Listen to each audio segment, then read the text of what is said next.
I'm back with number 89. Siddharta had said to Govinda, "You, O worthy one, are perhaps indeed a seeker, for in striving toward your goal, you do not see many things that are under your nose." "I do not yet quite understand," said Govinda. "How do you mean?" Siddharta said, "Once, O worthy one, many years ago, you came to this river and found a man sleeping there. You sat beside him to guard him while he slept, but you did not recognize the sleeping man, Govinda."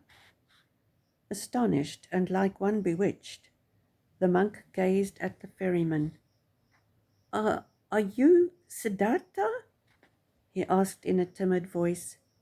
"I did not recognize you this time too. I am very pleased to see you again, Siddharta, very pleased. You have changed very much, my friend. And have you become a ferryman now?" Siddharta laughed warmly. "Yes, I have become a ferryman. Many people have to change a great deal and wear all sorts of clothes. I am one of those, my friend.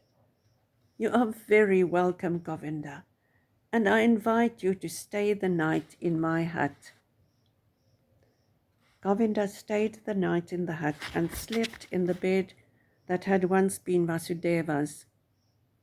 He asked the friend of his youth many questions, and Siddharta had a great deal to tell him about his life. When it was time for Govinda to depart the following morning, he said with some hesitation, "Before I go away, Siddharta, I should like to ask you one more question. Have you a doctrine, belief, or knowledge which you uphold, which helps you to live and do right?" Siddharta said, "You know, my friend, that even as a young man, when we lived with the ascetics in the forest, I came to distrust doctrines and teachers and to turn my back on them. I am still of the same turn of mind, although I have, since that time, had many teachers. A beautiful courtesan was my teacher for a long time, and a rich merchant, and a dice player. On one occasion, one of the Buddha's wandering monks was my teacher. He halted in his pilgrimage to sit beside me when I fell asleep in the forest.